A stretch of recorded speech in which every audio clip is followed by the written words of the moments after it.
देंगे, टैक्स कैसे देंगे, लोगों का विकास कैसे होगा। आज सारे सांसद जो है CSR के बारे में चर्चा करते रहे सर। CSR कांग्रेस लेकर नहीं आई 2013 में, CSR हमारी कमेटी लेकर आई। स्टैंडिंग कमेटी के चेयरमैन भारतीय जनता पार्टी के यशवंत सिन्हा थे, मैं उसका मेंबर था। शिव कुमार उदासी हमारे दोस्त यहाँ नहीं है, भरतरी महताब साहब थे। हम लोगों ने, गुरदास दासगुप्ता CPI के थे सर, वो अब नहीं है। हम चारों ने जो है मिलकर एक प्रेशर बनाया कि CSR, क्योंकि हम जिस इलाके से आते हैं, कोयला हमारे यहाँ से आप ले जाते हो, पावर प्लांट हमारे यहाँ से दूसरे जगह बनता है, और हम केवल जो है धूल और मिट्टी खाते हैं। हमारे क्षेत्र का कैसे विकास होगा। CSR का पूरा पॉलिसी जो है वो हमारी कमेटी, स्टैंडिंग कमेटी ने बनाई सर, किसी सरकार को कुछ नहीं जाता है। और उस CSR की पॉलिसी को कितना बढ़िया ढंग से इंप्लीमेंट करना है वो हमारी मोदी जी की सरकार कर रही है, और वो बधाई के पात्र है। और उसके लिए जो है सर ये मिनिमम अल्टरनेटिव टैक्स, CSR, इन सबों के लिए हम उनको बधाई देते हैं। इसके बाद सर, इस बार जिस दिन बजट आया उस दिन क्या हुआ कि शेयर मार्केट जो है वो प्राइस धड़ाम से गिरने लगा। कई एक लोगों को लगा कि बजट अच्छा है, बजट खराब है। मैं बाहर निकला सर और मैंने कहा कि कुछ नहीं है।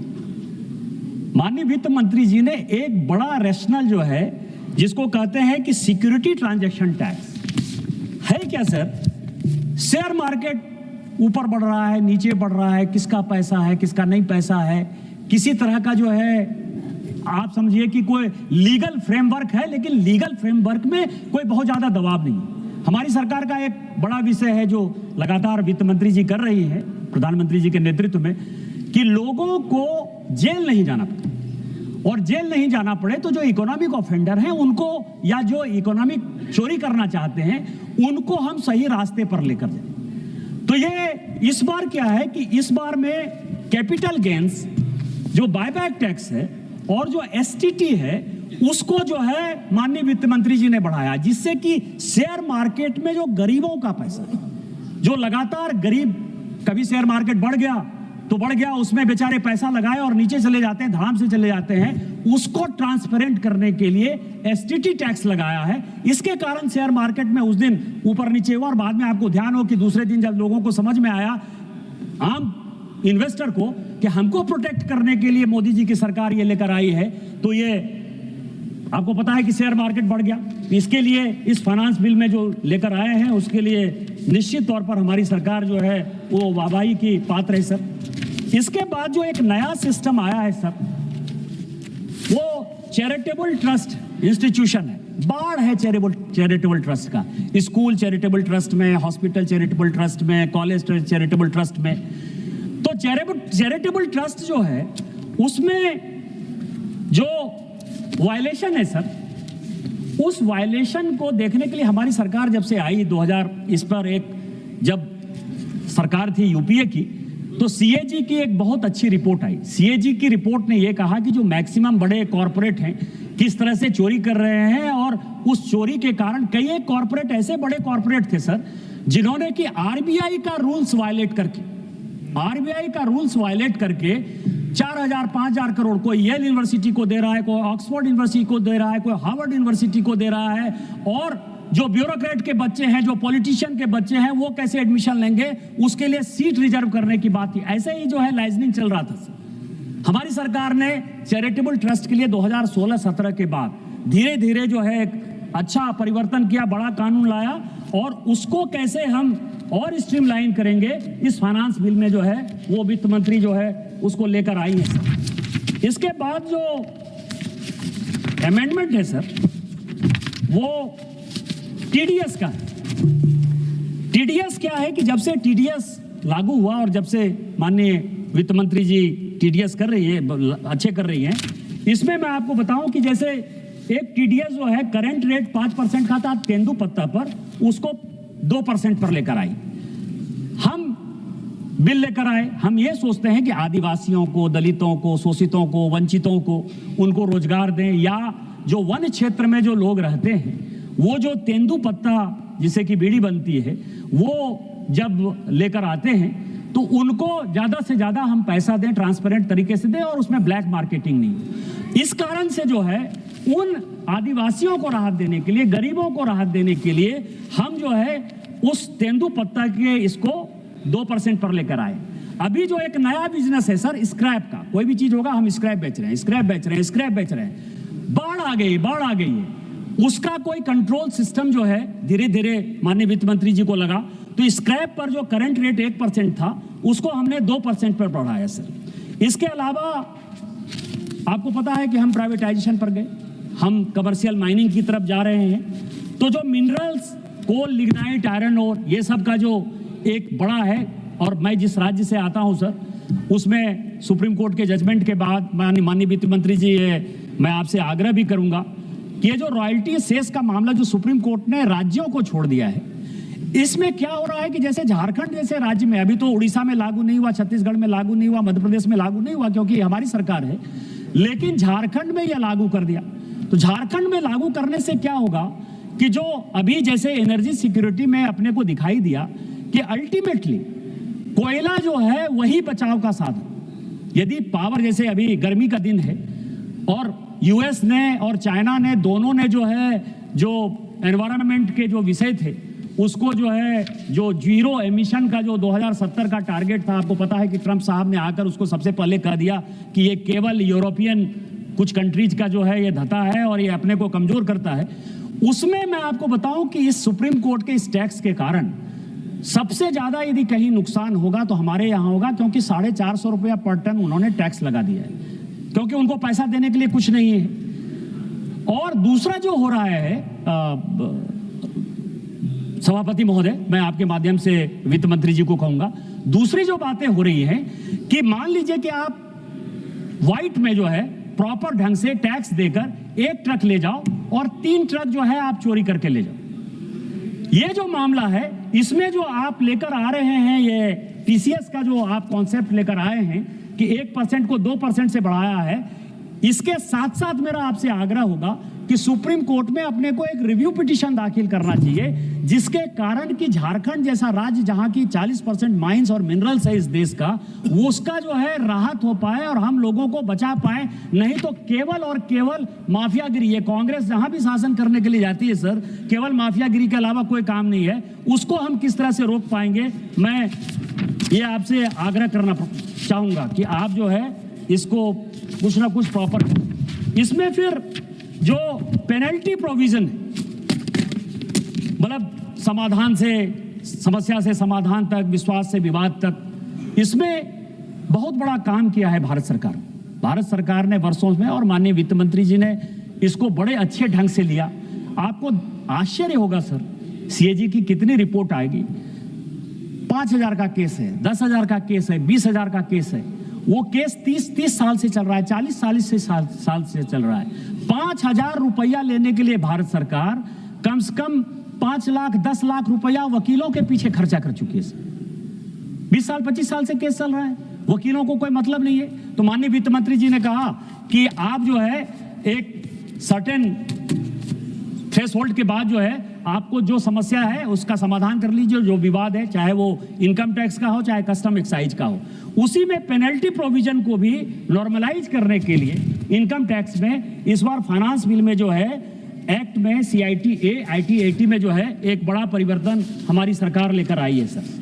प्रोसिक्यूशन का जो रेशनलाइजेशन है, जो प्रोसीडिंग्स होता है, उसमें जो प्रोसिक्यूशन, मैंने जैसे आपको कहा कि भारत सरकार एक बड़े अच्छे दिमाग के साथ चल रही है कि यदि अपने को विकास करना है तो निश्चित तौर पर अपने को जेल से मुक्ति देके इकोनॉमिक ऑफेंडर जो है उनको इकोनॉमिक पेनल्टी लगाएगी, जिसके कारण कि भारत के किटी में पैसा आ जाए। नहीं तो आप देख रहे हैं कि सभी भाग जा रहे हैं सर। उस कारण से एक बड़ा काम जो है ये रेशनलाइजेशन का जो है आया है।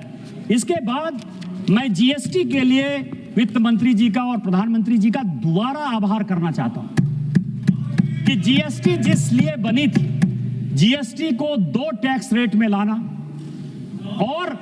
और इसके लिए जो एक नया बात हुआ सर, कई एक लोगों को लगा कि हमारा जो रेवेन्यू है वो घट जाएगा, लेकिन वित्त मंत्री जी, प्रधानमंत्री जी के साथ उनको पता था कि यदि हम टैक्स कम करेंगे, आम लोगों के जीवन में यदि हम सुख और सुविधा लाएंगे, तो भारत का जो आम आवाज है जो गांव गरीब और किसान के लोग हैं वो देश के किटी में पैसा देंगे। और आज 15% हमने कंसेशन दिया टोटल जो है जीएसटी में, और आपको आश्चर्य होगा कि 8% जीएसटी का टैक्स बढ़ा है। 8% जीएसटी का टैक्स बढ़ा है सर। इससे बड़ा काम जो है भारत की जनता नहीं कर सकती थी, और इससे बड़ा काम जो है भारत सरकार नहीं कर सकती थी। जीएसटी रिफंड का सवाल हो, इनकम टैक्स रिफंड का सवाल हो, वो इतना आसानी से स्मूथ होता है, पता ही नहीं चलता है कि कब पैसा हमने दिया और कब पैसा वापस आ गया। नहीं तो पहले के सरकार में, कांग्रेस के सरकार में ये होता था सर कि जब 31 मार्च पूरा होने लगता था तो सारे कॉर्पोरेट को बुलाकर कहते थे कि टैक्स दो, टैक्स दो, टैक्स दो, क्योंकि उनको बजट में बताना होता था कि हमने ऐसा टैक्स कलेक्ट किया, और उसके ऊपर फिर बाद में सर टैक्स रिटर्न करने के लिए साल 2 साल तो लगाते ही थे। साल 2 साल लगाने में कोई समस्या नहीं थी सर, उसको 6%, 7%, 8% टैक्स जो है जोड़ कर देते थे। ये काम जो है माननीय वित्त मंत्री जी ने खत्म किया, और इसमें भी एक बड़ा काम हो गया। इसके बाद सर कि ईज ऑफ लिविंग में पर्सनल इंपोर्ट जो था, जो बैगेज रूल था सर, बैगेज रूल कब का बना? जब हम आप विदेश जाते हैं सर, उसमें से कस्टम वाले तंग करते हैं कि आप इतने का ला सकते हो, इतने का नहीं ला सकते हो। ये बैगेज रूल मुझे लगता है कि आज से 15-17 साल पहले का जो है बैगेज रूल बना हुआ था। अब ज़्यादा लोग जो है उनको पैसा हो गया, ज़्यादा लोग विदेश जाने चाहते हैं, तो उन्होंने जो है एक बैगेज रूल 2026 इसमें चेंज किया सर। इसमें ऑटोमेटिक गुड रजिस्ट्रेशन का जो है एक बड़ा काम किया। क्रिटिकल मिनरल, मैं बस 2-4-5 मिनट में खत्म करूंगा स्पीकर महोदय। Capital goods, machinery, industrial equipment, जो उद्योग धंधे के लिए जो सामान आएंगे उसमें बिजनेसमैन को हम क्या फायदा दें, क्योंकि इसके पहले जो है इनका जो है टैक्स रिबेट का एक बड़ा काम चलता था सर। मैं आपको बताऊं, प्रत्येक साल एक बड़ा कागज आता था जिसमें यह होता था कि इस साल भारत सरकार ने कितना टैक्स रिबेट दिया। और कोई ऐसा साल है, कॉर्पोरेट की बात करते हैं सर, कांग्रेस ने कोई ऐसा साल नहीं था 2004 से लेकर 2014 तक कि जब बड़े बिजनेसमैन को 5 लाख करोड़, 6 लाख करोड़, 7 लाख करोड़ का टैक्स रिबेट नहीं दिया सर। हमने जो है उसको पूरा प्रॉपर जो है स्ट्रीमलाइन कर दिया।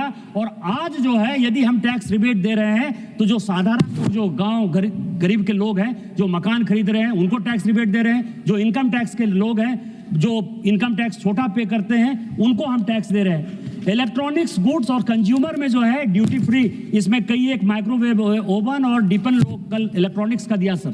ITA 1 इन्होंने 96-97 में साइन कर लिया। इनको पता ही नहीं था कि इलेक्ट्रॉनिक्स मार्केट कितना बढ़ रहा है सर।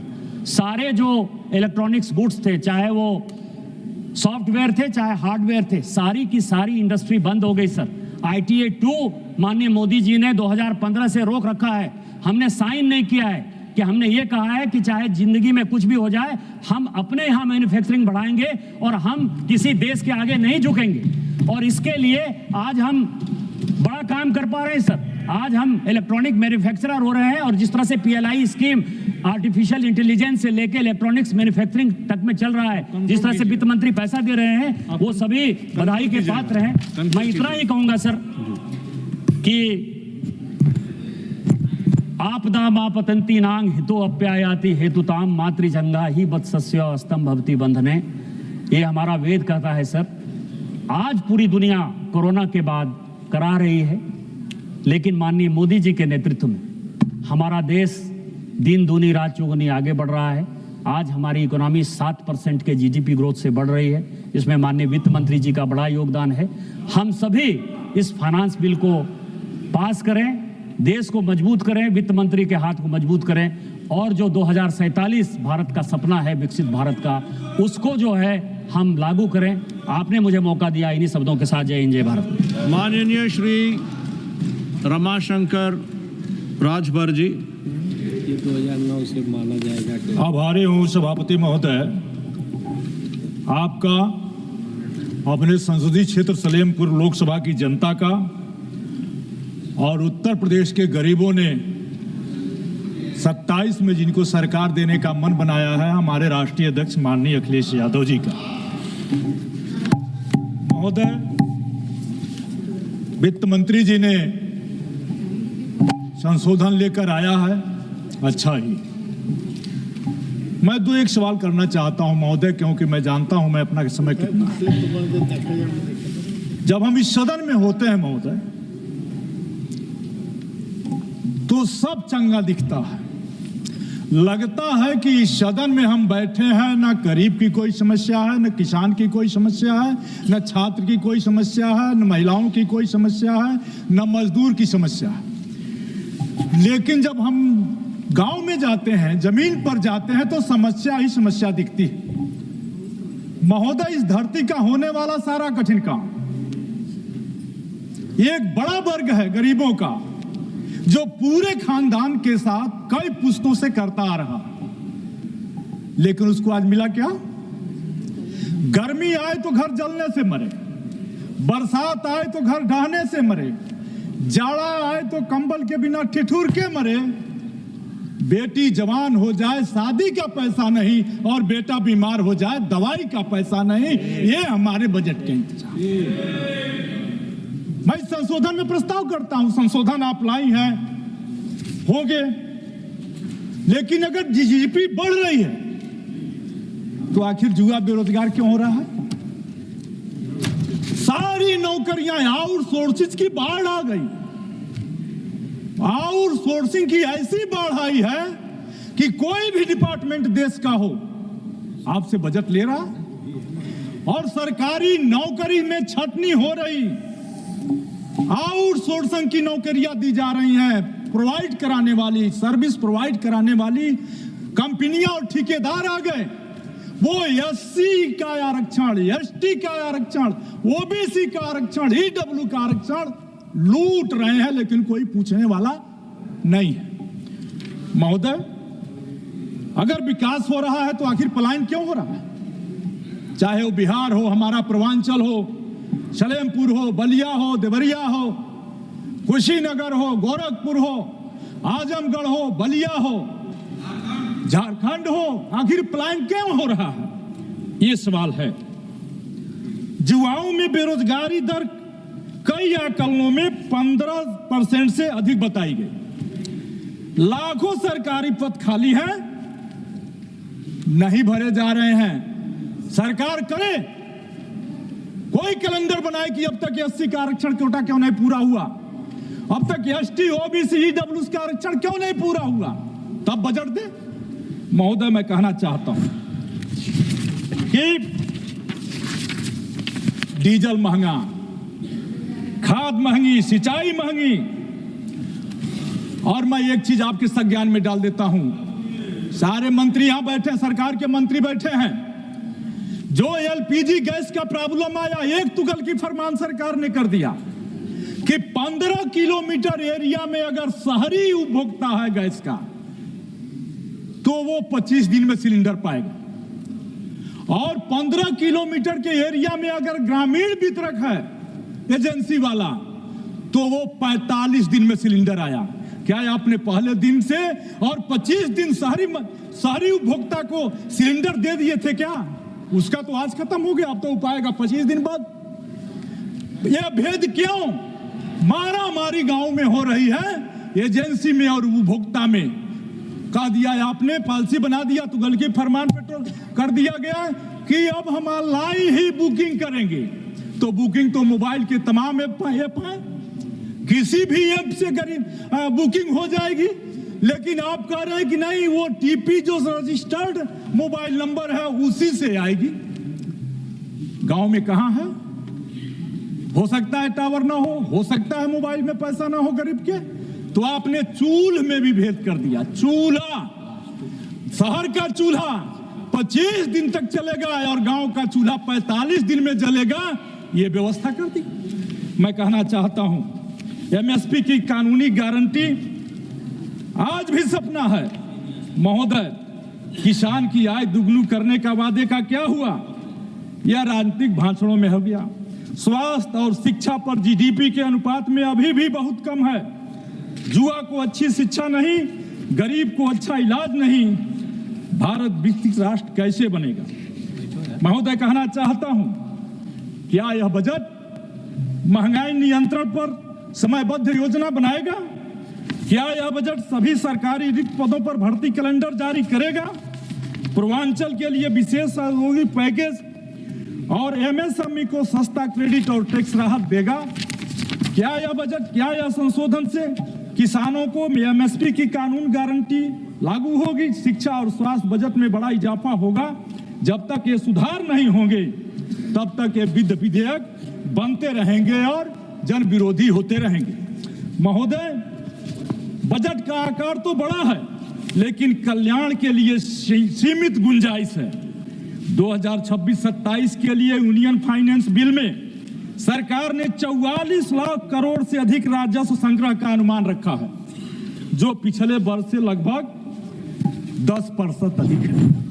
सभापति महोदय, मैं आपसे कहना चाहता हूं, अभी उधर के ट्रेजरी बेंच के एक वक्ता बता रहे थे सीएसआर का बखान कर रहे थे 2013 में लाए, लेकिन मैं कहना चाहता हूं कि 2010 में आज 15 बरस हो गया। इतिहास बनाने का माननीय वित्त मंत्री जी कभी कभी अवसर मिलता है। अपने वित्त मंत्री काल में 15 बरस हो गया, एक लाल पाई सांसद निधि नहीं बढ़ी, और नहीं तो जीएसटी लेकर आपने 1 करोड़ रुपया उसमें से और कम कर दिया, 4 करोड़ हो गया। ये एक इतिहास बना दीजिए, करिए सांसद निधि का। महोदय, सरकार कुल कर्ज अभी भी जीडीपी के करीब 55% पर बना हुआ है। इसका एक बड़ा कारण है कि ब्याज भुगतान ही कुल खर्च का लगभग 26% है, और कुल राजस्व का करीब 40% खा जाता है। यानी बजट का बड़ा हिस्सा पुराना कर्ज निपटाने में खर्च हो रहा है, पुराना कर्ज निपटाने में। इसका परिणाम साफ है। बजट में इंफ्रास्ट्रक्चर और फिस्कल अनुशासन को प्राथमिकता जा रही है, लेकिन सामाजिक क्षेत्र बना हुआ है। क्योंकि आपकी घंटी बज गई है, इसलिए मैं अपनी बात एक शेर के साथ बंद करता हूं कि छेड़ने से मूक भी बाचाल हो जाता है। क्या बात है महोदय, छेड़ने से मूक भी बाचाल हो जाता है, टूटने से शीशा भी काल हो जाता है। देश के गरीबों को इतना न सताओ लोगों, जलने से कोयला भी लाल हो जाता है। आपने समय दिया, बहुत बहुत धन्यवाद, बहुत बहुत धन्यवाद। माननीय professor Saugata Roy ji. Sir, I rise to speak on the finance bill. This was part of the budget which was presented by the finance minister on 1st February. It's 1.5 months since then. Let us see what the budget means, what it is for. May I say basically that this budget is part of Atal Tinkering Lab. The finance minister has tinkered with budgetary movements, and I'll give you examples as to what she has actually done. There are no serious changes in tax structure, only tinkering. Some IT returns, timelines pushed, forms simplified, change in forms, and then tax penalties. Prosecution rules have been eased. Again, the foreign firms sourcing services from Indian entities to get 15% safe harbor margin of cost, among other benefits. Sir, capital gains tax, exemption on sovereign gold bonds only when held from issuance to maturity. You will notice these are small tinkerings. And also, if I say buybacks to be taxed as capital gains, retail investors may benefit a little. One-time disclosure tax scheme for NRIs. And the main thing is government's tax gift, that is the gift city, they are getting advantage year after year because gift city is placed in Ahmedabad. They are getting advantages. Sir, government is a good proposal, one among many. Proposes to exempt award given by Motor Accident Claims Tribunal from income tax. Good step. Sir, there is a strange thing. The Prime Minister wants destination marriages to be held within India.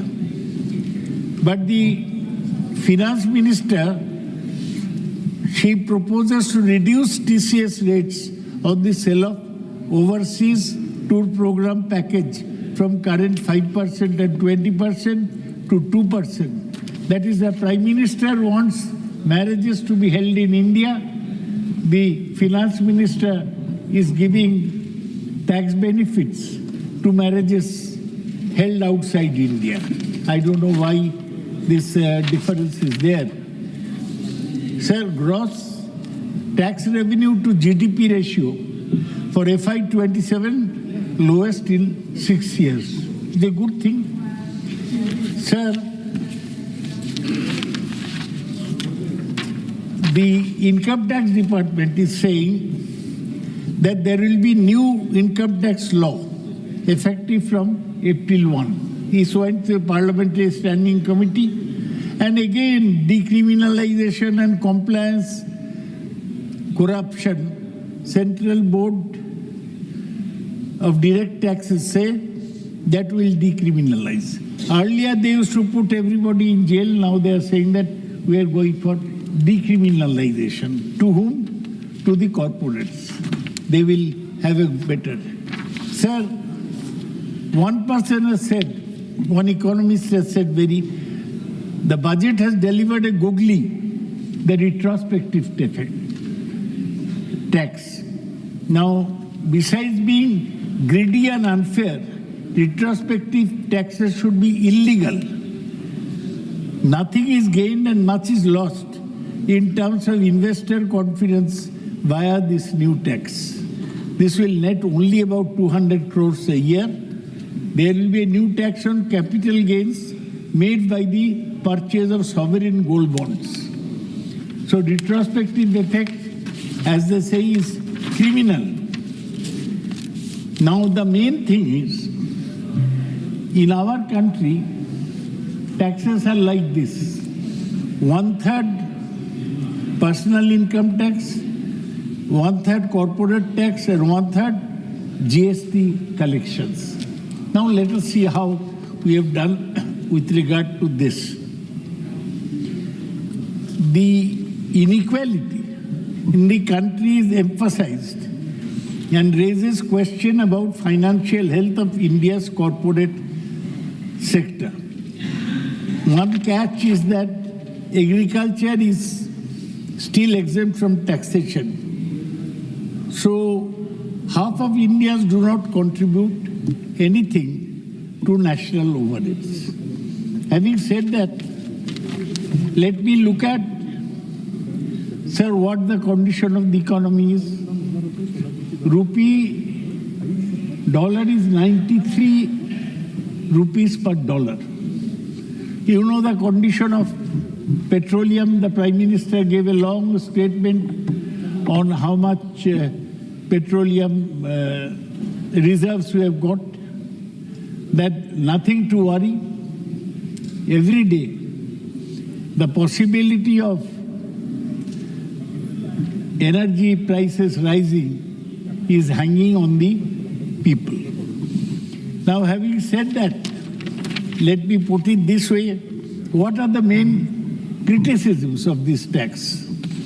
The bill focuses mainly on incremental or micro reforms rather than bold transformative changes.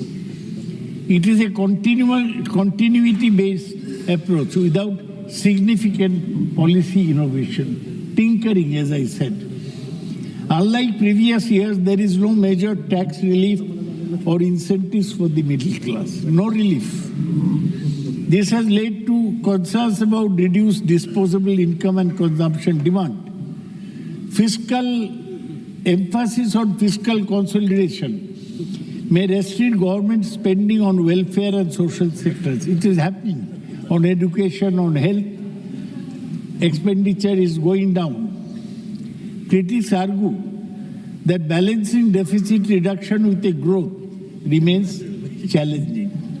The states have raised concern about limited tax devolution and increased reliance on cesses and surcharges, which are not shared. That main thing, government imposes cesses and surcharges, which are not a part of the divisible pool.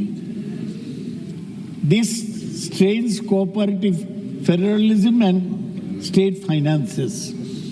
Sir, there is uncertainty in tax administration. Provisions related to reassessment and updated returns lack clear timelines, leading to discretionary power for tax officers.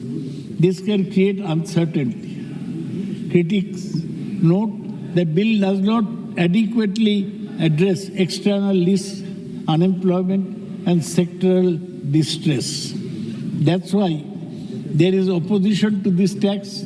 One major objection is the absence of significant tax relief for the middle class. Another is bill's overemphasis on fiscal consolidation, growing use of cesses and surcharge, limited structural reforms, and tax administration provisions are very lax. Sir, this bill, which operationalizes the fiscal proposals, has spread over widespread criticism for opposition parties, etc. You know, the share market fell drastically on 1st February when the finance minister presented her 9th budget.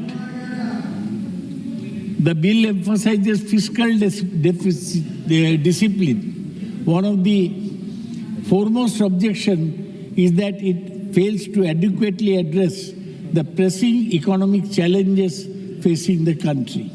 Issues such as unemployment, rural distress, sluggish consumption demand have not been sufficiently tackled. The focus on macroeconomic stability and long-term capital expenditure is seen as coming at the cost of immediate relief measures. Many economists believe that without boosting consumption, especially in rural and lower income segments, economic growth may remain uneven and fragile. Another significant criticism relates to the perceived lack of relief for the middle class. Despite expectations of tax concession, bill provides limited direct relief to salaried individuals. Instead, certain measures such as increased security transaction tax on derivatives are viewed as participation in capital markets and reduced disposable income, thereby impacting consumption. There is a higher compliance burden on taxpayers. Provisions relating to reassessment, updated returns, and disclosure requirements have raised apprehensions about increased scrutiny and administrative complexity. Industry bodies have pointed out the absence of clear timelines and safeguards. This may grant excessive discretionary power to tax authorities, potentially leading to harassment and litigation. Such concerns are particularly relevant for small and medium enterprises, which may lack the resources to deal with complex compliance requirements. Federal concerns form another area of objection. State governments have expressed dissatisfaction over continued reliance on cesses and surcharge, which are not shared under divisible pool of taxes. State share in central taxes remains unchanged. The growing proportion of non-shareable revenues effectively reduces their fiscal pace. This has led to strain on states, especially those with weaker revenue bases. How many times do I have to repeat in this house that this government, central government, is depriving West Bengal, depriving it of its dues under the 100 days work, or the Prime Minister's Awas Yojana. We have been deprived. The finance minister will snap back at me, saying we have given this nothing. You have totally deprived West Bengal. Total dues amount to 2 lakh crores, and we shall continue protesting, and we shall show in the elections that people in West Bengal also resent the same. Sir,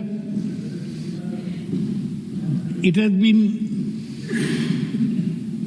mentioned that the bill allegedly favors large corporations and high-income groups. One of the major steps taken by the finance minister was giving huge concessions in corporate taxes. She said that that was the way to really improve demand in this country. But all benefits are going to corporate houses. Corporates will not develop India unless the government steps in a big way. Tax incentives, ease of doing business measures, and investment-friendly provisions are seen as disproportionately benefiting big businesses and foreign investors. And if I may mention that this ease of doing business is bogus. Even the World Bank has jettisoned this ease of doing business calculation. It is no longer used. Only the government of India uses ease of doing business. Sir, such policies may exacerbate income inequality and contribute to a concentration of wealth. The absence of strong redistributive measures, such as enhanced social spending or targeted subsidies, has reinforced the perception of inequitable fiscal strategy. So the minister's finance bill is essentially an inequitable fiscal strategy. The limited emphasis on welfare expenditure is a point of contention. The allocations for sectors like health, education, and social protection have not kept pace with rising needs in a developing country with significant socio-economic disparities.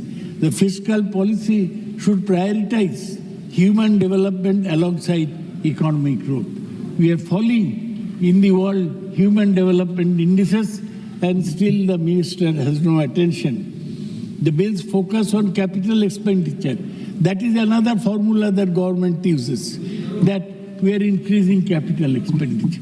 Only by increasing capital expenditure, without distributive justice, is unfair. Capital expenditure is a huge project. It takes 10 years to be completed. That will not improve the financial health of the country. So, capital expenditure, while important for infrastructural development, is insufficient to address immediate social challenges. The incremental nature of reforms proposed in the bill is not acceptable. While continuity and stability are important, many experts feel that the bill lacks bold structural reforms needed to transform the economy. Areas such as labor market reforms, agricultural modernization, and judicial efficiency require more decisive action. Absence of such reforms has led to criticism that the bill is cautious rather than visionary. There are also concerns regarding impact of certain tax measures on specific sectors. For instance, higher transaction taxes and tighter compliance norms may adversely affect the financial markets and the fintech ecosystem. Similarly, changes in customs duties and indirect taxes could have implications for manufacturing competitiveness and import costs. Industry stakeholders have urged the government to ensure that tax policies do not inadvertently hinder innovation and growth. Transparency and predictability in tax policy have also been questioned. Frequent changes in tax provision and introduction of new compliance requirements can create uncertainty for business provision, and introduction of new compliance requirements can create uncertainty for business investors. A stable and predictable tax regime is essential for long-term planning and investment decisions. Therefore, this finance bill does not fully meet this expectation. The bill has limited focus on employment generation. While infrastructure investment can create jobs in the long run, very long run, there is a need for targeted measures to address immediate employment concerns, particularly among youth. Absence of specific incentives for labor-intensive sectors has been viewed as a missed opportunity. Look at West Bengal. The state government is giving 1,500 rupees to all the youth as unemployed allowance. You do not announce even one concession for unemployed people. I will request you to study the Lokhir Bhandar in West Bengal, where all women are getting 1,500 rupees. You give nothing, being a woman yourself. In conclusion, Kindly address the chair. objections to the finance bill, sir, I'll end. In conclusion, the objections to the finance bill revolve around concerns of inclusiveness, equity and effectiveness. The bill aims to maintain fiscal prudence and promote investment. It falls short in addressing the needs of the middle class, supporting vulnerable populations and ensuring balanced regional development. The challenge lies in striking a balance between growth, stability and social justice, ensuring that economic progress is both sustainable and inclusive. Sir, since this is a finance bill, government has to raise money anyway. We have not given amendments. But I say that the finance minister has failed us, disappointed us in being blind to the real problems facing the country. Thank you. With that, I end my speech. Tirushri Arun Nehruji. Thank you, Speaker Sir. I rise to talk about the finance bill that is being presented recently, sir. Sir, I would want to start with addressing the inequality in the system, sir. Inequality that the budget and the finance bill has presented to this country. Now, the provincial numbers for the tax collection, the personal income tax is about 12.35 lakh crores, sir. And the corporate income tax is about 9.68 lakh crores, sir. You understand the inequality here, that the companies who are able to do business and pay taxes are paying less tax than the common man here. So I want to understand the very ideological basis of where Viksit Bharat is heading. And where is the socially progressive nature that our Honorable Prime Minister has been espousing in the speeches in his government? So I would want to know the stand through you, sir. Now, about 10.7 lakh companies file tax returns, sir. And the tax collection data shows that about 0.3% of the companies actually pay 67% of the tax, sir. 0.3% out of the 10 lakh companies. And about 56% pay no tax. I'm here pointing out that it's not about no tax versus tax, but actually the burden being shared across the pyramid. And the reason why I'm saying that is that because these companies, these small companies, are not being given enough opportunity to grow and actually pay taxes. I'm not, trying to tell that they're not paying taxes, but the opportunity loss is actually a lot larger. And these very rich companies are, paying tax, and it's creating a very unequal society and an opportunity loss here.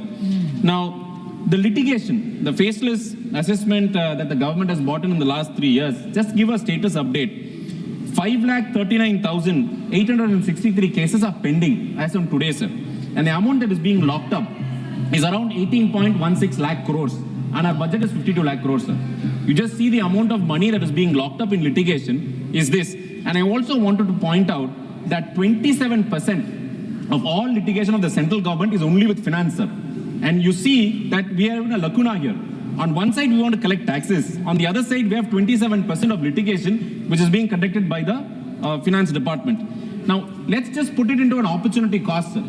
You take 7% of 18.16 lakh crore, it is approximately 1.27 lakh crore. And to maintain this 1.27 lakh crore, the government spends up to 50 crore of litigation cost per year for the finance department. Now, if you do an opportunity loss ratio analysis, for us. So for every 1 rupee that the government spends in protecting that investment or the demand for 18.16 lakh crore, it is 1.27 lakh crore that the private investors or customers have to bear year after year, sir. It's not 1 year.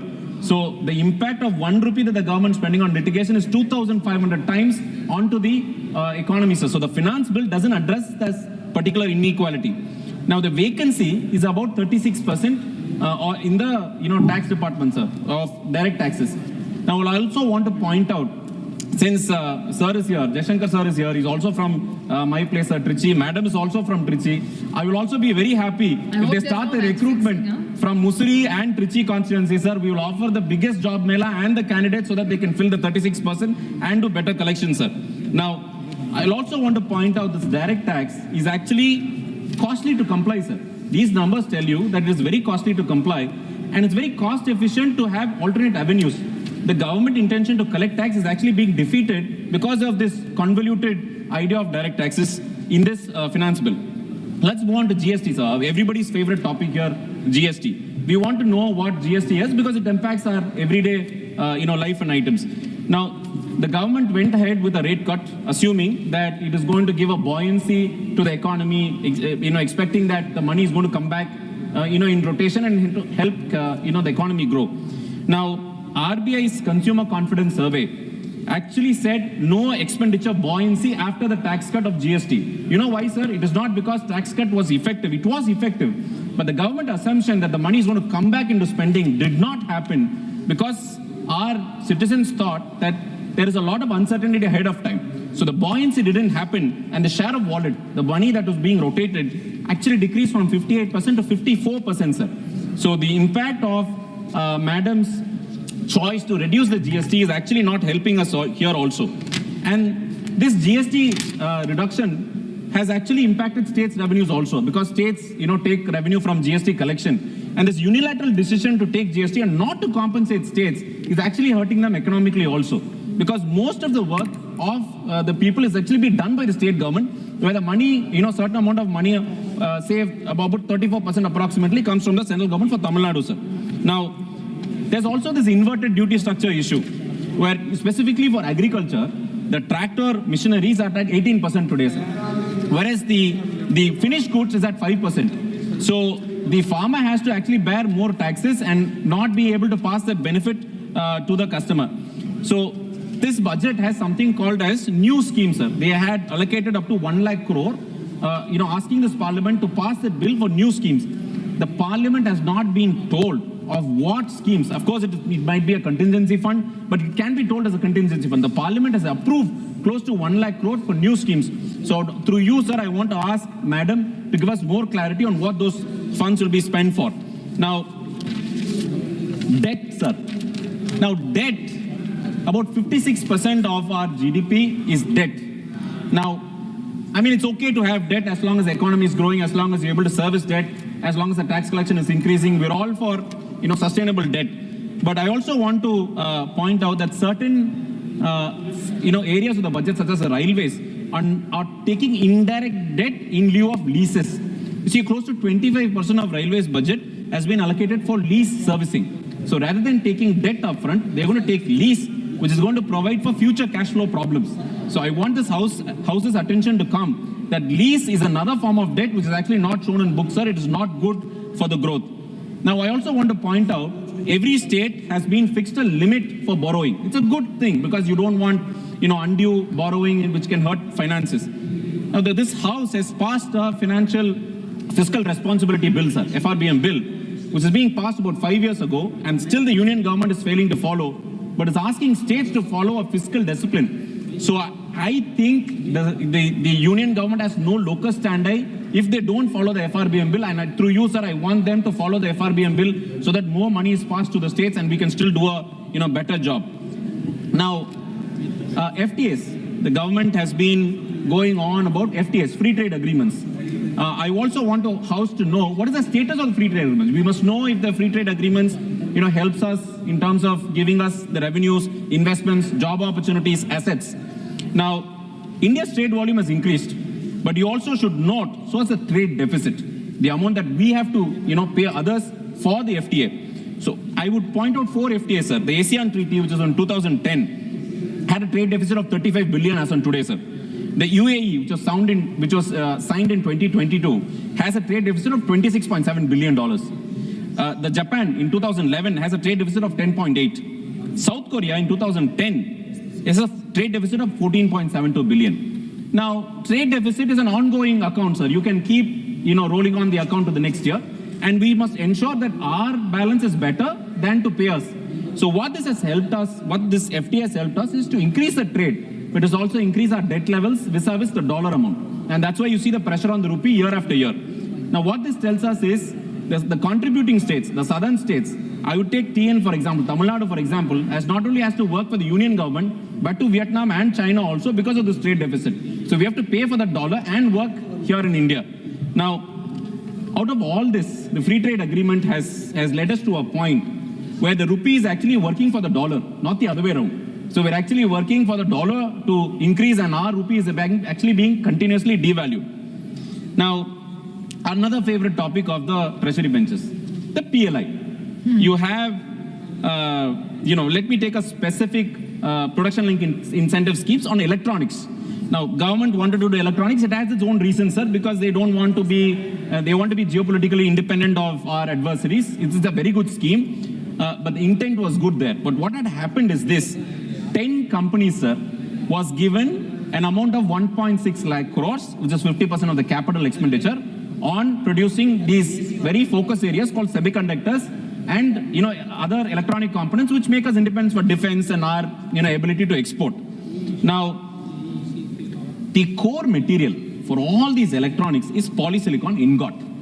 The polysilicon material that goes into all the electronic chips. 100% of the polysilicon ingots is actually imported from our adversary country today, sir. So 1.6 lakh crore has actually made us into a huge labor shop. We have not, increased our capability to be independent of our adversary. We have not, developed our capability to export. And we have not developed our capability to attract more dollars. So this incentive that is given has actually made us into a labor shop.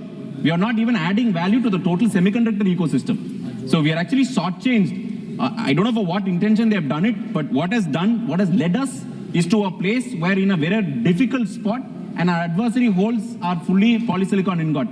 That being said, polysilicon ingot can be done in this country, sir. Our country has got enough capabilities. So just not only either top level, you can work from the bottom level also. Our states, especially TN and the southern states, will be happy to help you also. I would want the House to note that this is a very critical juncture where the government should be made aware of. Also, AI models, sir. I mean, everybody is impacted by AI today. And India is the largest provider of data for these AI models. We have developed an ecosystem where the government has come up with schemes to attract AI, data centers, where we give the basics, the electricity, the water, the land, and the basic. And what we get back for us, they assume it's labor, but it's not labor. Our data, which these models use, is actually going free of cost, and we are taking our own grid. Our grid is not even 110%. It's actually much lesser. So the electricity that has to go for other productive uses and other productive labor is actually moved to a data center, and we pay those data center models with our electricity and the subscription cost which most of the members are paying. So this imbalance needs to be corrected very soon, and our share of our work through data must also be I think it must be cashed out, sir. Now R&D also. So India's R&D is about 0.6%, sir. And today, without R&D, we can't innovate, we can't move forward. So this House must also note that R&D budget of Israel, a smaller country, is up to, is above 2%. So this government should take attention to increase the R&D and actually follow certain models which Tamil Nadu has excelled at. We'll be happy to, share it with the central government in terms of manufacturing, where it can give jobs and also innovate. Now, state share of revenue, sir. Now, this Honorable Niti Ayog has given us up to 41% of devolution of central funds. The cess amount has increased from 7% 10 years ago to 10%. And the cess amount goes only to the central government, sir. I have told this before also. What this cess amount does is to actually reduce the devolution to 41%, and effectively, Tamil Nadu as a state is only getting 34% of the central government, because 34% of the centrally sponsored schemes rather than the full amount of 41%. Sir, very important. In fact, one of the suggestions that we want to make is for the GST revolution that happens, I request the central government through you, sir, to make an automatic deposit into state's account, rather than just taking 1 month, tallying the accounts, waiting for the salaries, moving into the account. He's actually given us 45 days. It's not only for me, sir. All the, treasury rule states also are facing this problem. So through the state's eyes, it is much easier if the cash flow is coming up front. I want to request, this mechanism through you, sir. Now, certain members have apprehensions about free schemes. They call it free schemes, but I will tell you why it's not free schemes. It's a schemes that empower women, specifically in Tamil Nadu's case. I want to present Tamil Nadu's case not to showcase that we're doing really well, which we are, but I want to showcase so that other states can actually learn from us and actually improve the national average. Now, women-centric schemes. There's the bus transport scheme for women, sir, which actually helps women in the domestic area to move around here without any cost. There's also the scheme for students, girl students and boy students to get into college. There's 1,000 rupee scheme. There's also a laptop scheme that's given. There's always the non-Mudalvan scheme, which actually enables students to go into competitive exams in the country and serve the public. And there's also the scheme where all government school students who have passed NEET, in spite of the inequality, are being given full fees from the government. I'm saying all this to note that the parliament can also learn from this, but I would also want to share the outcome. What is the outcome? What does the scheme do? Rather than, people think on the top line is actually reducing and, a lot of schemes go. The outcomes are this, sir, that the rural regional banks all over the country, Tamil Nadu's regional rural banks have the lowest NPA, sir, because this money goes into serving the agriculture loan and student loans, and they're able to keep the RRBs, NPAs in check. There's a drastic reduction in high interest rate, usury cases. If you see the last 5 years, there's decrease in the usury cases, and hence domestic participation in governance has also increased. Now, there's also a higher than 40% female participation, labor participation rates are highest in the country, even in labor. So you can assume that, they have got the schemes from the government and they can stay idle at home. No, they are actually contributing to the economy because their problems are being sorted out from the government. They're contributing to the government's growth. Now, GDP growth, which is announced by the central government, Tamil Nadu is what at 11%. We're still doing faster, 11.3% in fact. Inside Mandrega, again a favorite topic of the people here, I would just want to point only one data point, sir. In Tamil Nadu, Mandrega, for every 100 rupees, the RBI through the NSSO has said that the social return on investment is for every 100 rupees that is being spent by the central government, it gives back 148 rupees in terms of labor savings, in terms of asset creation, and in terms of social equality also. So I want the House to note that Mandrega is actually creating wealth, and you can follow Tamil Nadu's model in terms of creating this SROI, sir. Sir, I'm finishing, sir. Only 2 more minutes, sir. Now, the point is, the GDP data has 3 classifications, sir, of data measurement. There's a primary, which is agri and mining. There's secondary, which is construction and manufacturing. And there's tertiary, which is trade and finance. Now, the value addition, for 1 rupee of value addition that the farmer does, he gets about 18%, sir. And the manufacturing gets about 25%. The trade, tertiary, gets 56%, sir. And the government spends maximum on the 18%. You understand that the government's ROI on spending on the primary infrastructure is only at 18%, but the maximum value is taken by somebody else. So I want the government's attention to happen that the balance on where you're allocating the budget needs to be readdressed so that farmer gets more money and your return on investment is also good enough. Now, I also want to conclude, sir, is that in Tamil culture, sir will also join me, in Tamil culture, sir, Tamil culture has never been one from the outside, sir. In fact, those who ever co-opted with Tamil Nadu has actually grown with Tamil Nadu in terms of historical places. So I'll also want to tell the union government that you co-opt with us, you work with us, we will contribute more than you can imagine for the government's growth, sir. And I also want to finish with this, for the nation's growth, sir. Tamil Nadu poradum, Tamil Nadu vellum, nandri, vanakkam. Nandri, brava, super, very good, excellent. माननीय श्री सुनील कुमार जी। धन्यवाद सभापति महोदय। आज मैं वित्त मंत्री जी द्वारा पेश किए गए 2026-27 के आम बजट एवं वित्त संबंधित उल्लेखनीय विषयों को, जो कि देश की वर्तमान जरूरत है, के समर्थन पर बोलने के लिए खड़ा हुआ हूँ। इस अवसर हेतु सदन का आभार व्यक्त करता हूँ। साथ ही मैं आदरणीय प्रधानमंत्री श्री नरेंद्र मोदी जी और माननीय वित्त मंत्री निर्मला सीतारमण जी को वर्ष 2026-27 का एक दूरदर्शी, समावेशी और विकासोन्मुखी बजट प्रस्तुत करने के लिए हार्दिक बधाई देता हूँ। भारत सरकार ने आम बजट में देश के कल्याण हेतु कई सराहनीय कदम उठाए हैं, जो आर्थिक सुधारों की दिशा में काफ़ी उल्लेखनीय है। केंद्रीय बजट 2026-27 कुल व्यय 53.55 लाख करोड़ का मुख्य फोकस बुनियादी ढांचे, A1 टूल्स और रोजगार सृजन पर फोकस करता है। भारत आज दुनिया की 5वीं सबसे बड़ी अर्थव्यवस्था बन चुका है और आने वाले वर्षों में तीसरी सबसे बड़ी अर्थव्यवस्था बनने की दिशा में अग्रसर है। कृषि के क्षेत्र में भारत विस्तार A1 टूल के माध्यम से उत्पादकता बढ़ाने और जोखिम कम करने पर जोर दिया गया है। रक्षा के क्षेत्र में पेंशन में 6.56% की वृद्धि और पूर्व सैनिकों के लिए ECHS को 12,100 करोड़ का आवंटन किया गया है। विनिर्माण और ऊर्जा की बात करें तो लिथियम आयन, सोलर ग्लास और नागरिक विमानन घटकों पर सीमा शुल्क BCD में छूट दिया गया है। यह बजट ग्रामीण, गरीब, युवा, महिला, किसान कल्याण को प्राथमिकता देता है। आधारभूत संरचनाओं की मजबूती के साथ देश रेल सेवाओं, सड़कों के देशव्यापी नेटवर्क, ऊर्जा क्षेत्र, पेयजल, स्वास्थ्य सेवाओं, शिक्षा, डिजिटल भारत, MSME, लघु उद्योग और सौर ऊर्जा पर अभूतपूर्व कार्य कर रहा है। यह आम बजट सर्वस्पर्शी, समावेशी और संतुलित बजट है, जिसमें सबका साथ, सबका विकास और सबके विश्वास की सामाजिक समभाव की दृष्टि निहित है। उक्त विषय के समर्थन के साथ सदन के माध्यम से माननीय वित्त मंत्री को धन्यवाद देते हुए अपने लोकसभा क्षेत्र की समस्याओं को सदन के माध्यम से ध्यान आकृष्ट करना चाहता हूँ। मेरा संसदीय क्षेत्र बाढ़ प्रभावित क्षेत्र है। प्रत्येक वर्ष नेपाल की पहाड़ी नदियों का भीषण बाढ़ से यहाँ जान माल और लाखों की संपत्ति का भारी नुकसान होता है। गंडक नदी के कटाव से बगहा वासियों का जनजीवन बुरी तरह प्रभावित होता है। बाढ़ से हर साल न केवल फसलों की बर्बादी होती है, बल्कि हजारों लोगों के घर उजड़ जाते हैं।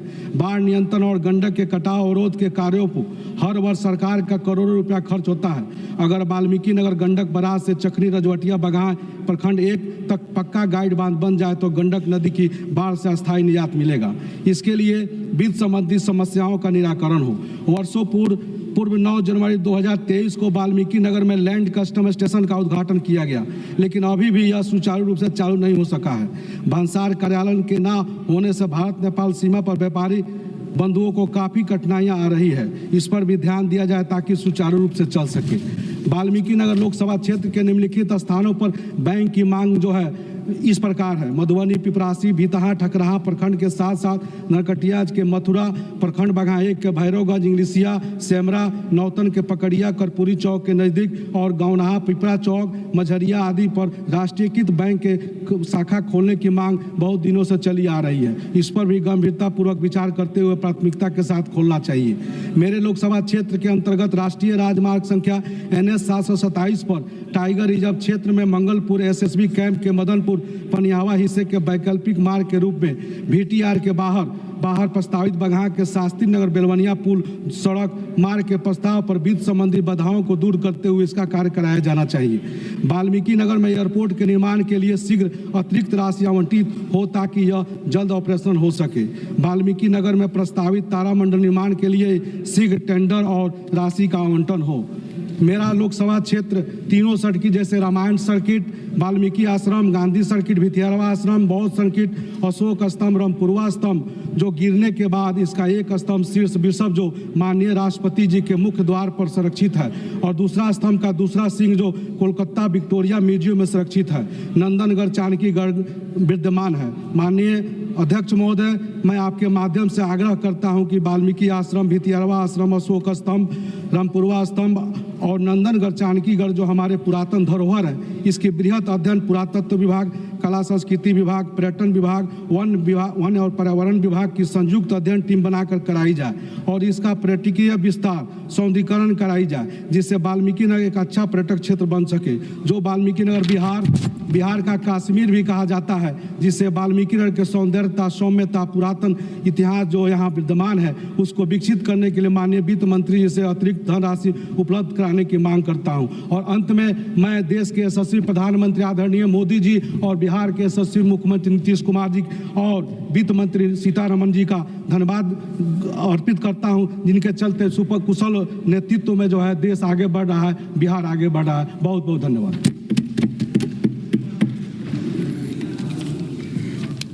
माननीय श्री अनिल देसाई जी। Thank you, Deputy Chairman, sir. Sir, the Finance Bill 2026 is a comprehensive budget presented by FM Srimati Nirmala Sitharaman ji, outlining the key policies and initiatives for the fiscal year 26-27. The bill mainly focuses on promoting economic growth, simplifying taxes, and enhancing infrastructure development. Sir, as far as tax reforms are concerned, while introducing new Income Tax Act, simplification of tax structures, though a welcome step, it is yet to be understood by the middle class taxpayers at large. Reduction in corporate tax, especially MAT, that is minimum alternative tax, the reduction which is given has made to an extent corporates a happy entity. But as far as middle class is concerned, there is nothing much has come to their way as a sort of relief. On the contrary, STT, that is Security Transaction Tax, brought in the budget has already adversely affected the middle class in their activities as far as the capital market is concerned. Another strange thing is that medical insurance premium, when we speak about the health, medical insurance premium for the senior citizens or retired employees. Are you asking me, sir? He alone. Full time to him. No, please continue, sir. Please continue. Medical insurance premium, which really is a great help for the senior citizens of our country and even retired employees all over, be it from the corporates or the government sector. The level at which it has been hiked, the premium, it has become absolutely unaffordable for the citizens, senior citizens and retired people to go for the Mediclaim policies, and that is affecting their health. I would request Honorable FM to look into this and advise accordingly, instruct government insurance companies to see that reconsideration for the premium be taken up. Another, this thing is infrastructure development. Now huge outlay of 12.2 crores for capital expenditure focusing on basically roads, railways and urban development. The objective of this government for this huge outlay crores is to reduce logistics costs and strengthen domestic manufacturing. The thrust for Tier 2 and Tier 3 cities to be developed on the lines of metro cities. Also, temple towns have been included in that. Emerging economic regions have been prioritized for development in this budget. The aim of the government is no doubt genuine, but the reality on the ground is far from the picture what is wrong. Today, the metro cities face too many issues in providing basic amenities like water, good roads, even electricity, and problems of clean air. That is the pollution what we are fighting for. Ever-increasing population of metros as people from rural and or semi-urban areas rush to metro cities in search of job and a house to live. Unemployment is rising by the day, and rise in inflation due to war escalation in West Asia. In time to come, we'll see that this is a serious issue in every household across the states. Manufacturing boost has been provided by way of initiatives for electronics, textiles and biopharma sectors. Now, Biopharma Shakti, rupees 10,000 crore initiative over 5 years to position India as a global pharma hub. The program aims to develop India as a global pharma manufacturing hub by building an ecosystem for domestic production of biologics and biosimilars, thereby reducing import dependence on the complex biologic medicines. The initiative is expected to boost India's biopharma sector, promote innovation, and improve access to affordable health care. Also, it intends to position India as a global medical tourism destination. However, presently our dependence on import of biologic medicines has grown year on year. Also, the overall position in healthcare should have been much more as an emerging economy like ours, with a population of over 140 billion, needs significant emphasis on the subject like health. The condition of health infrastructure across the states in India is precarious.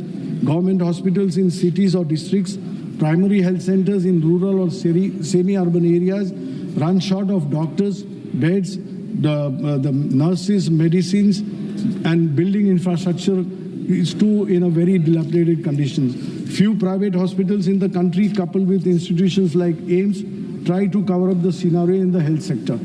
Government need to improve the present condition in consultation with the state governments in order to achieve the intended goals in future. So support for MSME and startups.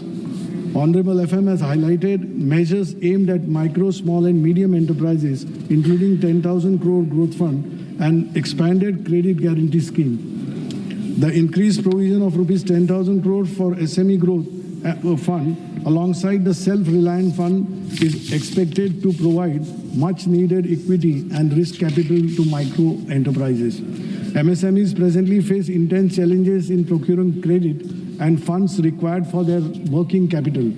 It is expected that this budget provision would help them unlocking the full potential of the sector. MSME contributes handsomely to the GDP of our country, and it is the potentially resourceful sector as far as employment is concerned. Government should ensure that financial institutions like PSU banks, private banks, NBFCs simplify the process of credit access to MSME and reduce the compliance measures that really works as a hurdle in the way of their progress. MSME sector, and it should see that once these hurdles, the compliance measures hurdles are minimized, then the real export potential can be accessed. So in the field of education, allocation of 1.39 lakh crore to Education Ministry shows an increase of 8.27% from previous year. 5 university townships will be developed along industrial corridors. 1 girls' hostel will be established in every district of STEM institutions. AVGC content creator labs will be set up in secondary schools and 500 colleges under NIPER upgradation. Existing institutions like NIPER Guwahati will be upgraded. Though these measures are meant to improve the education system in the country, the truth is far from reality. The situation of teachers in the city and rural areas is pathetic. The divide between urban and rural education has widened to such a level that cannot be compared. When within cities too, low middle class, poor and underprivileged children are deprived of their right to education. Private universities have no correlation with state universities as far as their curriculum or the syllabus is concerned. Number of students opting for foreign universities is rising by the year as we lack in standard education infrastructure in fact. Government need to analyze the situation, engaging experts from the field and in consultation with states to fortify the higher education system. So as far as agriculture is concerned, agriculture has received 1.32 lakh crore in this budget. Agriculture research and education has been allocated 9,967 crores, which is surprisingly 4.8 decrease from previous year, which may have a negative impact on overall agro sector. 1.70 lakh crore allocated as fertilizer subsidy to support farmers. Now, the green situation, what we witness, what is happening in West Asia, that has added to the worries of the farmers, whether the fertilizers would come, and that in the morning when Honorable Prime Minister was making a statement, he emphasized the fact that in Kharif season, we will see that the farmers are not hampered or they are not deprived of their whatever their rights and whatever the best crop would come by way of Kharif by giving them fertilizer what is required. The climate resilient agriculture initiatives to promote efficient water use, precision farming and climate adapted seeds has also been in the agricultural allocations. The Kisan Samman Nidhi should have received a significant hike, which was the expectation of the farmers, which is belied by this government. Sir, situation in Maharashtra, as stated earlier, after the budget was declared, our honorable CM Maharashtra had stated that Maharashtra will be receiving 1 lakh crore by way of tax devolution to the extent of 89,000 crores, and then 12,555 have been allocated for special projects, 14 infrastructure projects in Maharashtra. If we go by or if we observe minutely, we come to know that all these projects were in progress, and now the escalation in the cost which is taking place, and this will only benefit the contractors and not in the way development should have taken place 2 to 3 years back. I mean, that has been continuing, that has not happened, and the escalation that we have to pay, and we have to pay through the nose. Now, MOU which were signed at Davos, the global investment platform, how many contracts, how many MOUs have come materialized in Maharashtra?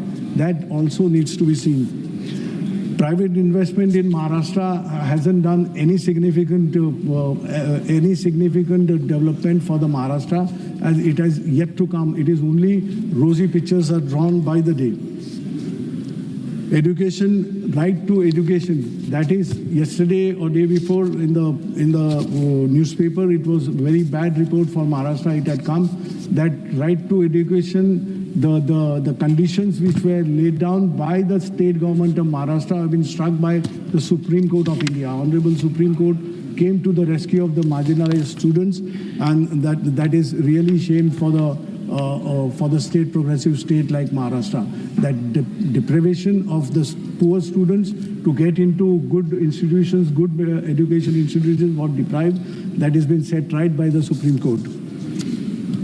Secondly, Pune-Nasik corridor, rail corridor, which was going that triangular road from Mumbai, Pune and Pune-Nasik, which was being built, that has come to a standstill, that has almost come to a halt.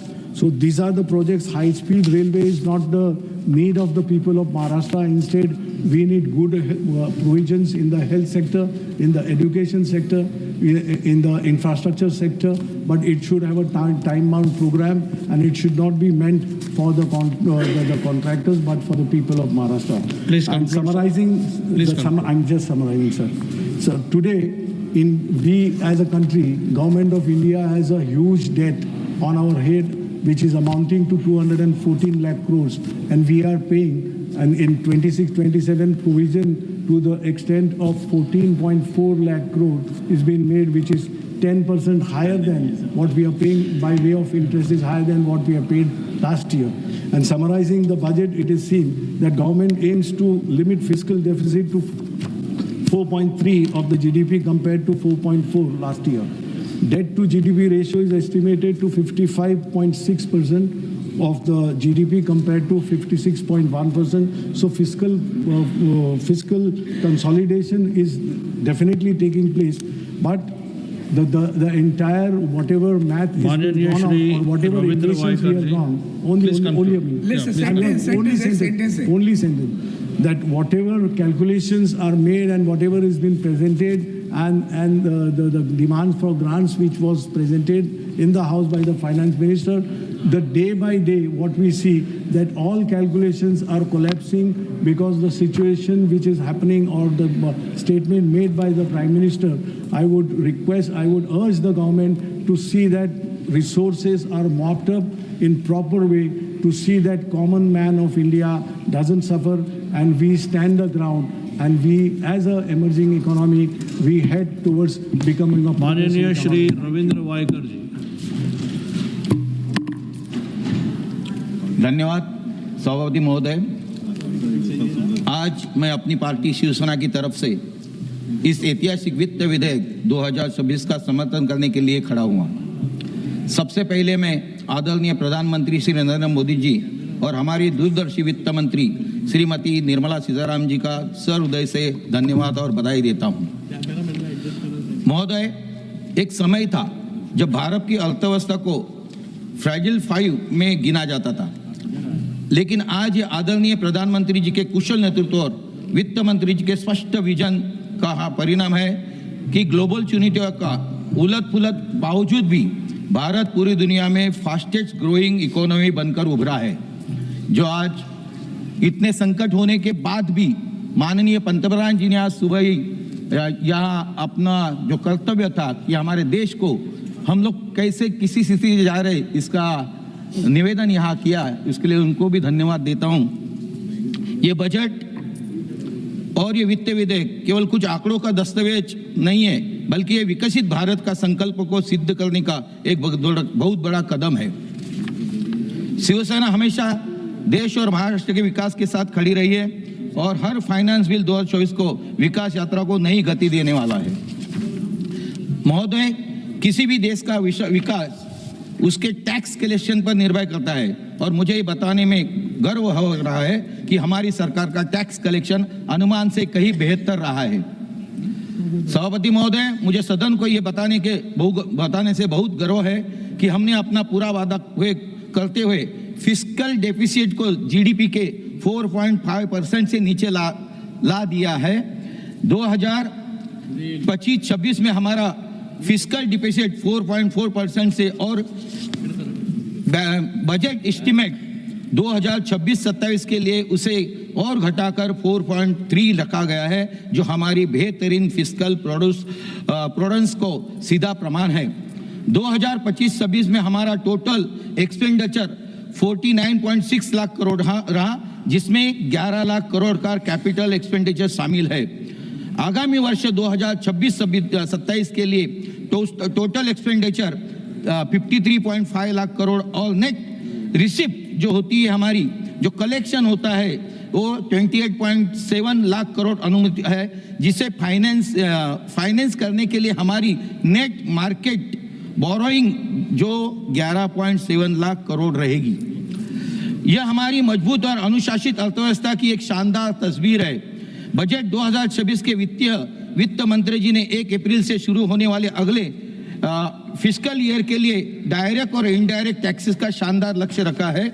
सरकार ने study economic growth और improve compliance के दम पर growth of tax revenue को target 44.04 lakh crore में रखा है। Next tax receipts 28.67 lakh crore रुपए पहुंच गई है, जो पिछले साल 26.7 लाख करोड़ थी। इनकम टैक्स रिसिप्ट के भारी उछाल आया है, ये 13.12 करोड़ से बढ़कर 14.66 लाख करोड़ में हो गई है। कारपोरेट टैक्स कलेक्शन जो हुई है, ये मजबूत कारपोरेट का प्रॉफिट में के कारण 11.9 लाख करोड़ से बढ़कर 12.31 लाख करोड़ रुपए होने का अनुमान है। इनडायरेक्ट टैक्स में भी अच्छी ग्रोथ है। जीएसटी कलेक्शन 10.19 लाख करोड़ रुपए अनुमानित है, जो व्यापार में पारदर्शिता प्रमाण है। Custom duty collection 2.71 lakh crore है। Union excise duty 3.8 lakh crore रुपए रहने का अनुमान है, जो स्टेबल फ्यूल डिमांड को दर्शाता है। प्रोविजन ऑफ फाइनेंस बिल 2026, सभापति महोदय, इस फाइनेंस बिल में सरकार द्वारा बहुत से ऐसे बेहतरीन प्रावधान किए गए जिनका सीधा फायदा समाज के हर वर्गों को, यानी छात्रों, महिलाओं, व्यापारी और किसानों को मिलेगा।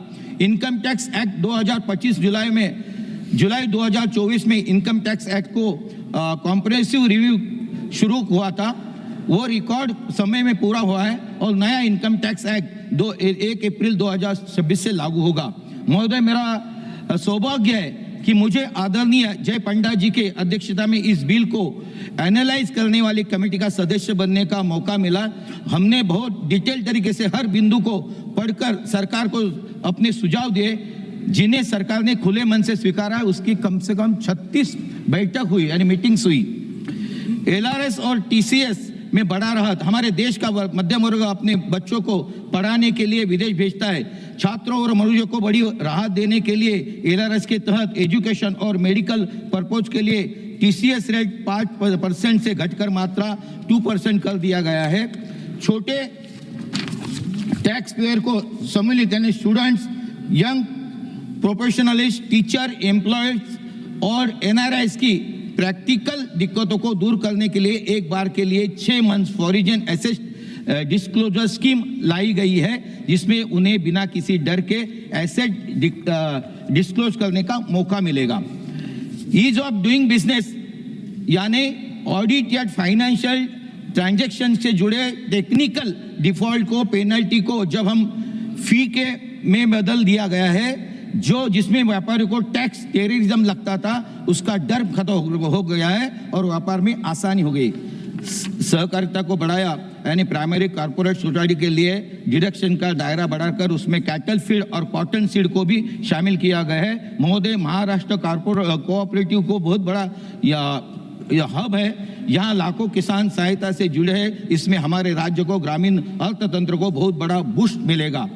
आईटीओ एक्सपोर्ट सेक्शन के लिए, आईटी सर्विसेज के लिए सिर्फ हर्बर के लिमिट 300 करोड़ से बढ़ा के 2000 करोड़ कर दी गए, जिससे एमएमआर और पुणे जैसे आईटी हब्स को सीधा लाभ होगा। सी फूड प्रोडक्ट्स के एक्सपोर्ट के लिए ड्यूटी फ्री इंपोर्ट लिमिट 1% से 3% हो गई है, जिससे शू अपर्स के एक्सपोर्ट के लिए भी ड्यूटी फ्री इंपोर्ट की सुविधा मिलेगी, जिसमें मुंबई और महाराष्ट्र के निर्यातों को ग्लोबल बाजार के प्रतिस्पर्धी करने का मदद मिलेगी।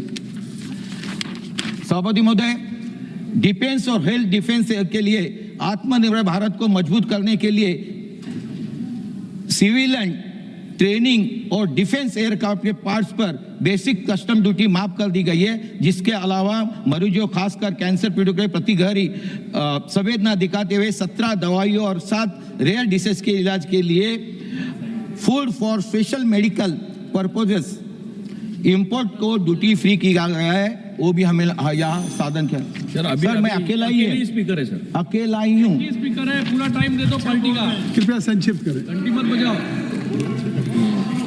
सभापति महोदय, मैं इस सदन का ध्यान देश के ग्रोथ इंजन यानी महाराष्ट्र की ओर खींचना चाहता हूँ।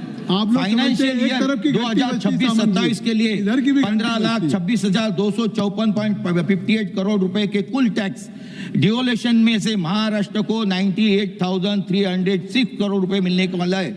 यह पिछले वर्ष की तुलना में एक बड़ी वृद्धि है, जिसके लिए सरकार का मैं आभारी हूँ। मगर लेकिन मैं विनम्रता से मैं एक साथ में कहना चाहता हूं कि महाराष्ट्र और मुंबई की देश की अर्थव्यवस्था की रीढ़ है। 2020-21 और 24-25 के बीच महाराष्ट्र ने कुल देश में रेवेन्यू में 36.1% का भारी रकम योगदान किया है, लेकिन सेंट्रलाइज्ड टैक्स डिवोल्यूशन में उसमें केवल 6.65% वापस मिला है। मैं सरकार से विनती करता हूं कि महाराष्ट्र और एमएमआर रीजन के बुनियादी ढांचे के लिए हमें और अधिक केंद्रीय सहयोग मिलना चाहिए। इस बजट में महाराष्ट्र के लिए नई शानदार पहल की गई है। मुंबई पुणे और Pune Hyderabad high speed corridor से हमारी जीडीपी को एक नई उड़ान मिलेगी। एमएमआर पुणे मेट्रोपॉलिटन रीजन और नागपुर मेट्रोपॉलिटन ग्रोथ हब के लिए अगले 5 वर्षों में प्रत्येक ही 5,000 करोड़ को जो आवंटन किया गया है, वो इन शहरों को तस्वीर बदलने वाला है। हर जिले में हायर एजुकेशन वाली लड़कियों के लिए वुमेन्स हॉस्टल और हर जिला अस्पताल में ट्रॉमा केयर सेंटर बहुत ही संवेदनशील और जनहितैषी कदम है। सरकार ने महाराष्ट्र की कनेक्टिविटी और विकास के लिए खजाना खोला है। रूरल रोड के लिए 378 करोड़, मेडिकल एजुकेशन स्कीम के लिए 385 crore, Mumbai Ahmedabad high speed corridor के लिए जो अभी कहा गया कॉरिडोर के लिए 6,103 करोड़, मुंबई मेट्रो के लिए 1,702 करोड़, पुणे मेट्रो के लिए 517 करोड़। डिमांड मैं डिमांड के ऊपर आता हूँ, मगर हमारा 14 मिनट है सर। नहीं तो 14 मिनट है सर, मैं डिमांड के ऊपर आता हूँ। ऑलरेडी एक्स्ट्रा टाइम दे दिया। महोदय, मुंबई की बुनियादी जरूरतों और के आम आदमी को राहत देने के लिए मेरी सरकार से कुछ विशेष मांगे है, जिन्हें मैं प्रमुख बिंदुओं के सदन में समक्ष रखता हूँ। भारत को विकसित भारत 2047 बनाने को अपना केवल नारों से पूरा नहीं होगा। इसके लिए हमें रक्षा और सब्सिडी के साथ ह्यूमन डेवलपमेंट में भी अपना खर्चा देना है। इसके लिए मैं राजधानी मुंबई के आम नागरिकों और देश बुनियादी विकास से जुड़ी अपनी कुछ बेहद महत्वपूर्ण मांगे रखना चाहता हूँ। सभापति महोदय, मध्यम वर्ग में टैक्स वर्ग को राहत देने के लिए मुंबई में रहने वाले की कॉस्ट ऑफ लिविंग जो मुंबई में है, मेरी मांग है कि नई टैक्स रिजिम में स्टैंडर्ड डिडक्शन को 75 1000 से बढ़कर 1 लाख किया जाए, ताकि आईटी और सर्विस सेक्टर के लोगों को, कर्मचारियों और सीधा राहत मिले। होम लोन के ऊपर छूट दी जाए। ये हर आम आदमी का के लिए एक सपना रहता है घर लेना। इसके लिए सेक्शन 24B के तहत होम लोन के ब्याज पर मिलने वाले 2 लाख की छूट दी जाए। इलेक्ट्रिक वाहनों के लिए प्रदूषण कम करने के लिए ईवी कारों के वैल्यूएशन रूल्स को कम किया जाए।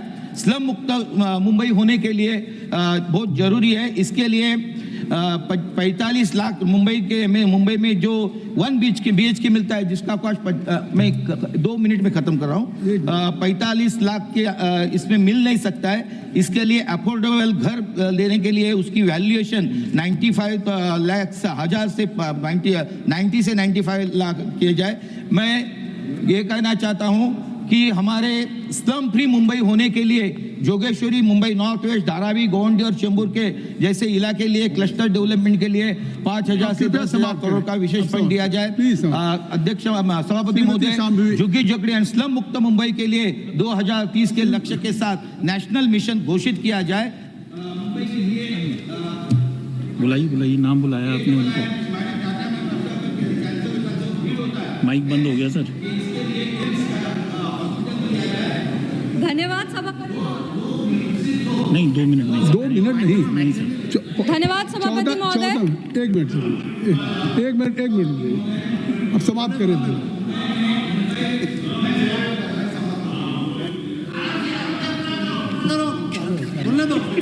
चालू है। Mumbai uniform mobility mission railway metro based और आगामी 340 किलोमीटर वाटर मेट्रो के लिए 1500 करोड़ का फंड दिया जाए। मेट्रो और वाटर के इसके लिए वाटर मेट्रो के लिए फंड दिया जाए। इंफ्रास्ट्रक्चर के लिए मुंबई के लिए फंड दिया जाए। अध्यक्ष रेलवे के लिए यानी कोकण रेलवे एक ही 6 मिनट का टाइम था। 6 मिनट की जगह पे 13 मिनट का टाइम मिला। सर इधर टाइम कटेगा सर, इधर टाइम मिलना चाहिए एक्स्ट्रा। सामू जी। धन्यवाद सभापति महोदय। आपने वित्तीय वर्ष 2026-27 के फाइनेंस बिल पर हो रही महत्वपूर्ण चर्चा में भाग लेने का अवसर दिया। हम अपनी पार्टी लोक जनशक्ति पार्टी, अपने नेता राष्ट्र अध्यक्ष श्री चिराग पासवान जी और समस्तीपुर की देवतुल्य जनता की ओर से इस वित्त विधेयक का समर्थन करते हैं। महोदय, एक बेहद सुखद और पवित्र संयोग है कि आज देश भर में नवरात्र का पावन पर्व मनाया जा रहा है, जिसमें हम माँ दुर्गा के 9 रूपों की आराधना करते हैं। और नारी शक्ति, ये सदन गवाह है कि नारी शक्ति का जो स्वर्णिम कालखंड है वो अभी हमारे देश में चल रहा है, जहां एक और सर्वोच्च संवैधानिक पद पर एक महिला विराजमान है जो इस देश की दिशा और दशा तय कर रही है। वहीं दूसरी ओर हमारी माननीय वित्त मंत्री निर्मला सीतारमण जी अपनी नीतियों से इस देश की नीयत को तय कर रही है। एक छोटे से ग्रामीण क्षेत्र से माताओं बहनों के आशीर्वाद से एक युवा महिला सांसद अपनी आवाज को इस सदन में बुलंद कर रही है। और वहीं पे जितनी भी हमारी माताएं बहनें हैं उनके आशीर्वाद से और जो सरकार जो है, जितनी भी महिला है उनके सशक्तिकरण से स्वयं सहायता समूह जो समाज में महिलाओं को ग्रोथ इंजन बना रहा है, उसके विमेन लीडर्स को ग्रामीण क्षेत्रों में डेवलप कर रहे हैं। ये सबसे ये समझ में आता है कि हमारे देश में जो विमेन लेड डेवलपमेंट है उसका सही परिणाम आज देखने को मिल रहा है। आचार्य चाणक्य ने अर्थशास्त्र में एक श्लोक लिखा था, प्रजा सुखे सुखम राज्य प्रजा नाम तु हिते हितम आत्मप्रियम हितम राज्य प्रजा नाम तु हितम प्रियम। इसका अर्थ है कि नेता का जो सुख है वो प्रजा के सुख में ही निहित होना चाहिए और प्रजा के हित में ही उसे अपनी हित को देखना चाहिए। अगर इस श्लोक को आज इस देश में कोई सार्थक कर रहा है तो वो हमारे यशस्वी प्रधानमंत्री श्री नरेंद्र मोदी जी हैं, जो अपनी योजना